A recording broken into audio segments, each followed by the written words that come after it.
Hello children, today I try to make myself rich to you through this video, as this is your uh, new session in our school. But unfortunately the days are very tough because of this pandemic situation. The classes are not going as in the normal routine. So in such condition I thought of make myself rich to you all through this video. Up to class 8 you have studied geography, history and political science. But now from this year onwards, one more segment of social science get added in your subject, that is economics. So I thought just to make you understand certain content of economics which you are going to deal for the first time, and that's why I have chosen this particular segment of social study to discuss with you in the very initial days through this video with the help of the slides. So in your economics book you have a first chapter, and the name of the chapter is The Story of Village Palampur. In this chapter, the chapter will try to make you understand what are productions and what are its various factors. So basically in this chapter you need to understand production and its factors. To make you understand, this chapter is designed in a short story basis, where the village so-called Palampur is shown as a well developed and connected with its neighboring village and the towns like Raiganj and Shahpur. The story of village Palampur is a imaginary, means in reality this village do not exist, but to make you understand, a hypothetical, means a imaginary village is created in this chapter, and with the help of this it try to make you understand about the farming and its factors as well, so called production and its factor.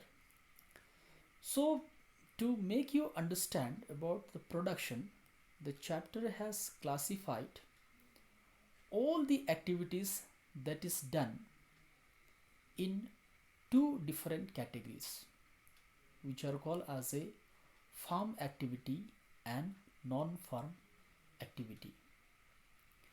So let us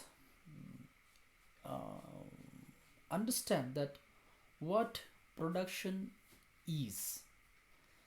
So when we talk about the production, the simple way of understanding production is what? When we take something or some input as a raw material, and with the various institution and its help we convert that raw material into a finished goods. That entire process in which the raw material is transformed into a finished good, that is called as what? Production. The production might be in the farm, it might be in the various factories, it might be in the industries or other institutions. So if it is production, that taking something as an input and converting them as an output, and if this entire process is production, then chapter try to make us understand what are the different organizations that are essential for the process of production. So let us try to know about the organizations of production. It means these are the different factors which are very essential for any kind of production. The production basically done with the four most important factors. These are, as you can see in this slide, land, labor, physical capital, and human capital. And in physical capital, if you see, it is classified as a fixed capital and working capital. So what is this fixed capital? What is this working capital? What is this labor as a production? How land and human capital act as a factor of production? We will try to understand in the next slide, explaining them in the details. So let us take land as one of the foremost or the first important factor of production. You know, land is one of the most important factor along with the other natural resources such as water, forest, minerals. To do any kind of production activity, the most important requirement is land. Why? Because this land only support rest of the things which are essential for the production. Like if you need to do any kind of production, you need various resources such as water, such as forest, such as minerals, and many more things. And where you find all these things? All these things you find in land. So that's why land is considered as one of the most important factor of production, in absence of which no production activity can be possible. So in this way, land we can consider one of the important factor of production, which is also a natural resources. Another factor of production is labor. To do any kind of activities, labor is another important factor. To perform any kind of activities, labors are being utilized in both skilled and unskilled ways. What I mean to say is that when I say that skilled and unskilled ways means we need to do different tasks, and to do different tasks the human being as a labor can give their efforts, and to do any tasks sometime some mental capacities, capabilities or skills is needed, and to do certain works you need a physical strength. Let me take one small example to make my point or make you understand this point. If you want to focus about the weather, you need such a human being who are equipped with the weatheric conditions phenomena. Means what kind of weatheric conditions, what kind of soil textures or what kind of environment prevail in that particular surrounding. To understand this, a skilled human mind is needed. This is one example. Another example, now if you need to dig a drain, you need some persons who are very energetic, who are very healthy and who can do a manual work. No doubt nowadays manual work is being replaced by various advanced technologies, like we have excavators, we have tractors, we have trucks, many things. But in all the locations these technologies cannot be used. In such conditions, manual work is considered or taken as one of the best priority to do any kind of work. In this way, to do any kind of production, the second important factor we need is labor. and this labor in the both is skilled and unskilled. Okay, they may be skilled, they may be unskilled to do all the necessary tasks. Therefore, to perform or to do any kind of tasks, we need both educated and less educated people. So here is what another factor which support the production. After that, physical capital. Now what is physical capital? First we have discussed that land, second we have discussed labor, and third is physical capital. If we have a land, if we have a labor, but in absence of physical capital, the production activities cannot be carried forward in the full speed, or it cannot be done. Why?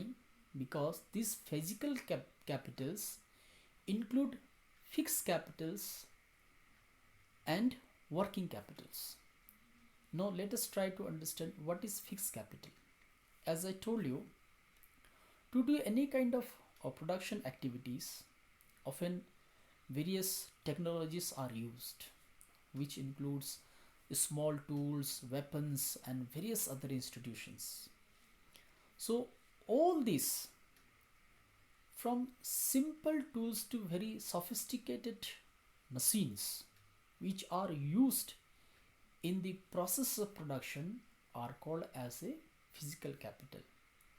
And these all the tools, from very simple to sophisticated, are classified into a fixed capital under physical capital. Next is working capital. As I told you very beginning, in physical capital we have fixed capital and working capital. Now working capital includes the raw material and money in hand to perform any kind of activity. Suppose if you want to do agriculture, these two important aspects cannot be ignored. These are the two important assets, and these assets are raw material and money in hand. Think, if you don't have a seeds and you want to do agriculture, is it possible? Surely it is not possible. Another side, if you don't have seeds with your hand, then you need to manage these seeds from somewhere else where it is available. And to buy that, what do you need? You need money. So the raw material and the money in hand to perform any kind of activities is called as what? Working capital. In the process of production, we use various tools, various machines, raw materials, and other things. And to afford all these things, money is important. So in this way, physical capital have two assets.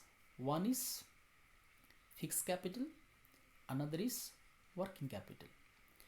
Fixed capitals, as we told in the previous video, fixed capitals includes tools, machines, and various other institutions which can help in process of productions, whereas your working capital includes raw material and money in hand to perform any kind of activity.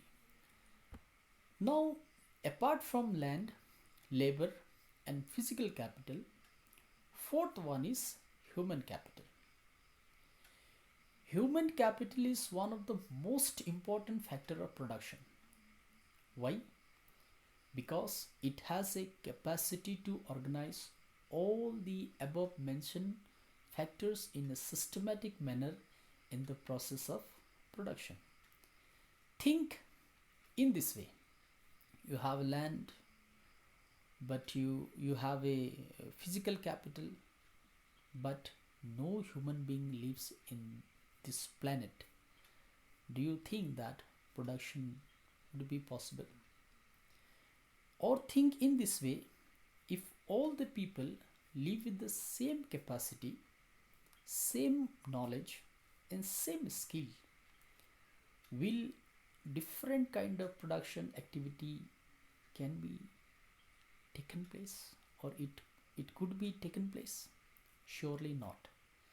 That's why how to utilize above rest factor of the productions are very well known to the human beings. That's why combining all the above mentioned factors when production is done, these are known as the factor of production.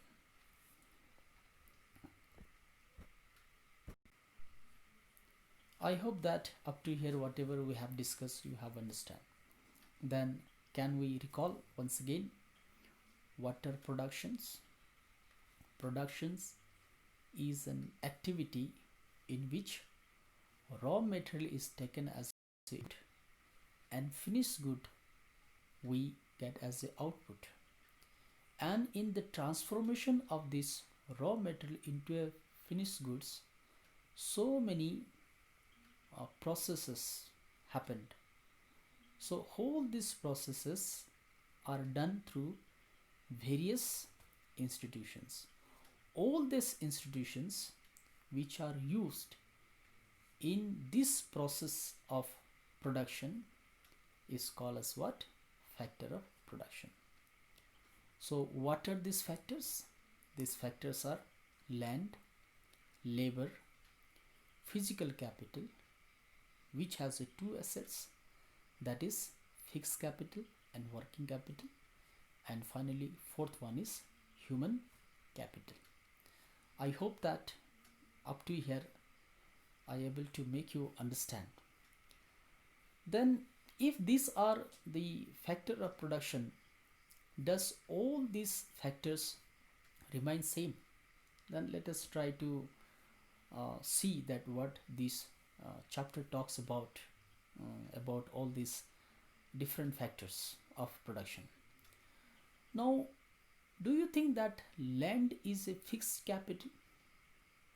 If so, why? If not, then why? Let us try to understand this. If you see the village Palampur, main activity of village Palampur is farming. And in this story, it has shown that 75% of the people are engaged in field and in farming work. This is one aspect. Now, with the change of the time, the chapter shown us there was a constant rise in the population. Hence, when there is a rise in the population, the demands of food grains also increases. It is just like when you have a two member in your family, you need less quantity of anything, any eatables you take like rice, you need a very less quantity. But if your member increases, you need to increase the quantity to satisfy all the members of the family. In the same way, in this chapter, it is shown that the village Palampur population was continuously rise up, and to meet their requirement, what they did, they tried to convert the waste land into a cultivated land. But with the change of the time, when population again grow higher and higher, now they left with no land to convert into a cultivated land. So it means the village Palampur, the story of village Palampur, it tried to make us understand that land is, because the area of the land cannot expand. Only if some uncultivated land remain unused, it can be brought under cultivations. But what if all the uncultivated land, when you brought when we brought into cultivation, apart from that, another hand, population keep on rising? In such conditions, what can be done to satisfy our needs? Then certain ways to grow more in the same plot of land, these techniques or these methods, these ways need to be adapted. So if yes, up to some extent it is possible. Up to some extent, I am saying that up to some extent it is possible. How? If we adopt a modern inputs or modern methods. And what are these modern input? Initially, the village Palampur, it was doing a traditional methods of agriculture. As doing the agricultures following the traditional method also, they were able to fulfill their needs. But as there was a constant growth of population, now they need to adopt certain new methods or new input. And to grow the production more in the same plot of land, what input they have taken? They have taken HYV seeds. It means they are high yielding varieties of seeds. Fertilizers. Okay, fertilizers were started to used by the peasants and the farmers to increase the rate of production. Another, modern farming tools. If you do agricultures depending on the traditional tools, in a year you may not able to cultivate land more than once. But utilizing these modern farming tools, the cultivations work can be done in the faster or fastest way, and in the same plot of land twice or thrice we can do a cultivations. Finally, the channelizing irrigations. The most important thing is what, as we discussed earlier, water. So to do agriculture, water is one of the most important requirement.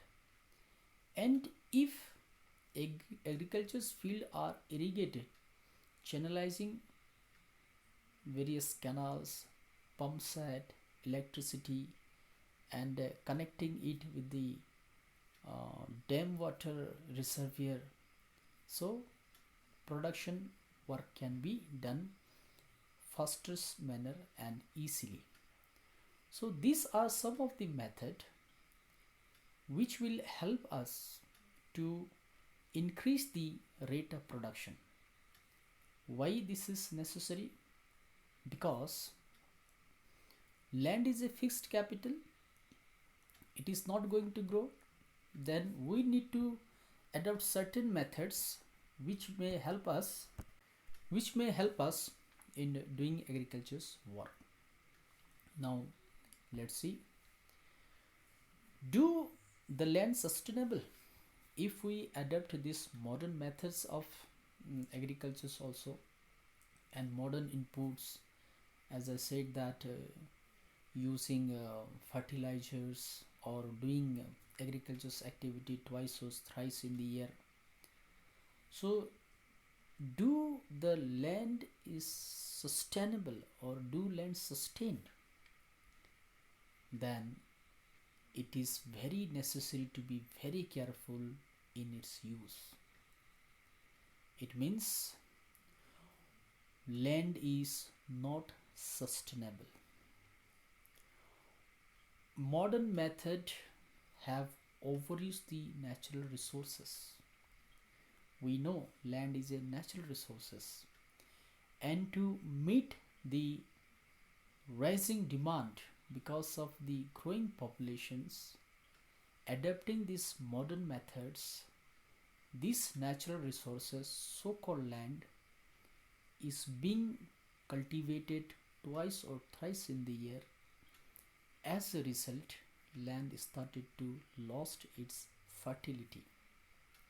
One best example why land is not sustainable, land is losing its capacity to give a good production, we can understand taking the example of green revolution, which is associated with the loss of soil fertility due to high use of chemicals.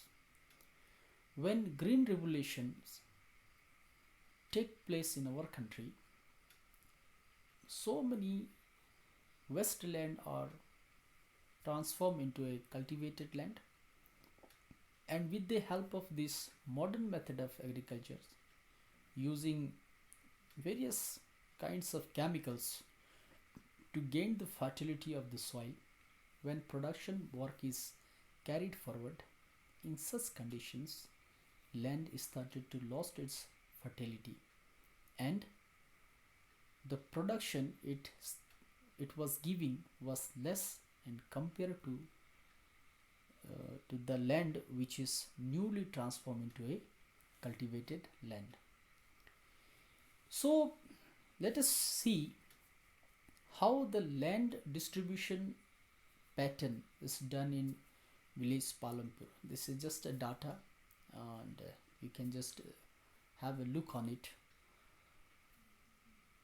In story of village Palampur, the village Palampur has shown in such a way that it has 450 families, and out of that, one third of 450 families are landless. It means out of 450 families, 150 families were landless. Another 240 families cultivate less than 2 hectares of land, which don't give much profit.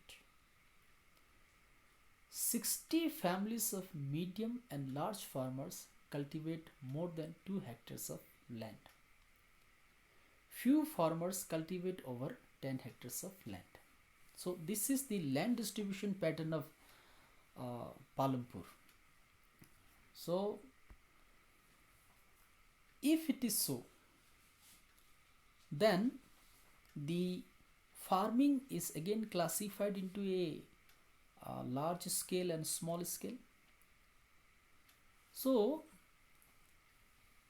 when we see that when whole the land mass or agriculture's land is not equally distributed among all the people living in the village Palampur, then they must do something for their survival.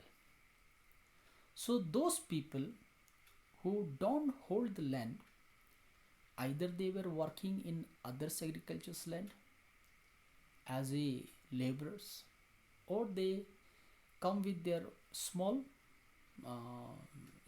scale manufacturing industries, or they were doing something to meet their daily requirements.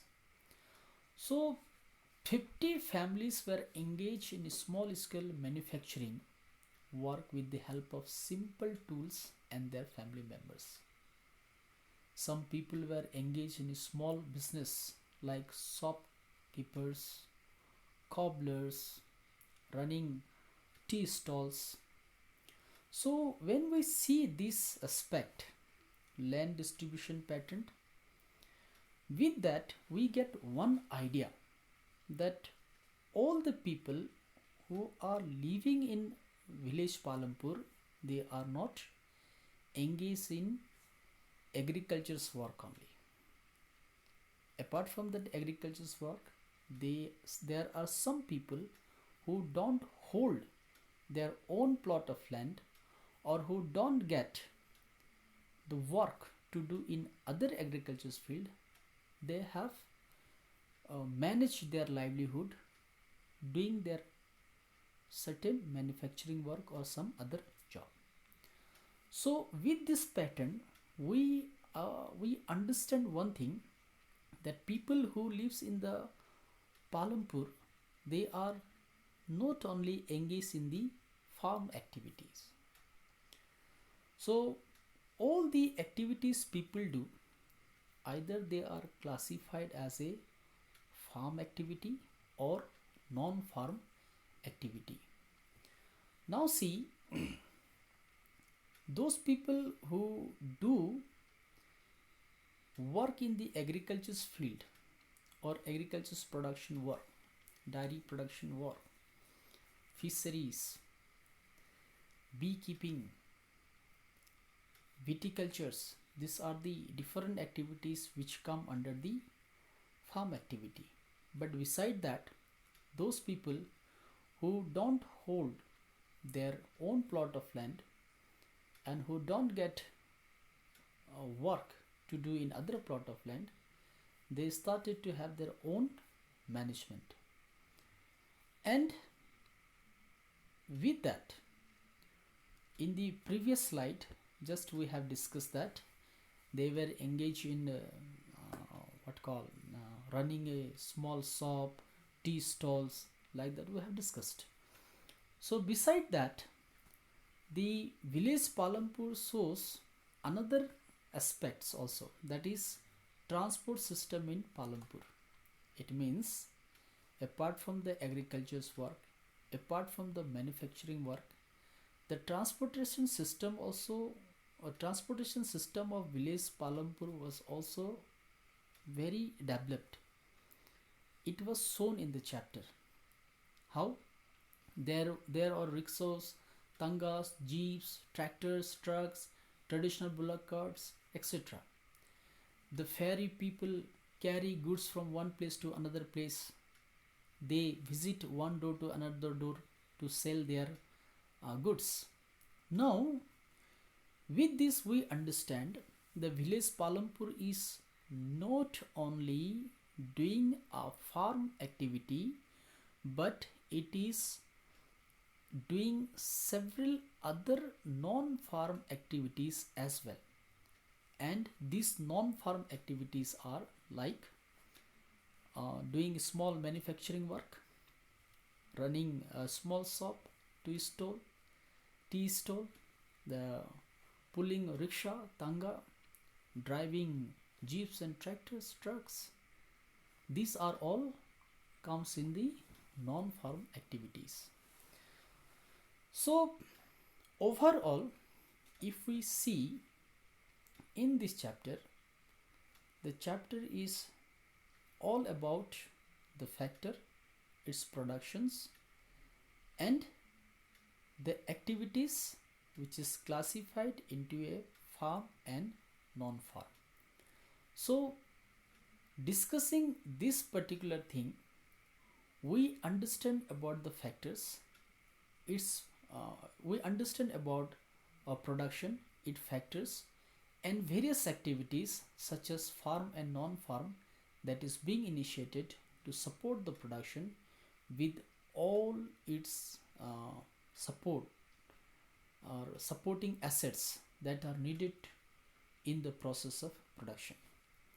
So this is a gist of the chapter, overall point that chapter discuss about.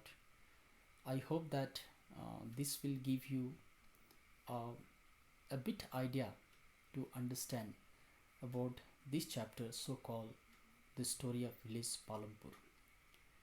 Children, if you see the length of the chapter, it's very lengthy, but the main thing you need to understand in this chapter is this what we have discussed. So in this video, I have tried to make you understand or try to make you familiar with this content, and I'm coming with a certain assignment for you to check out whether you have understand about this chapter or not very soon. So for that, keep on watching my next video. Thank you.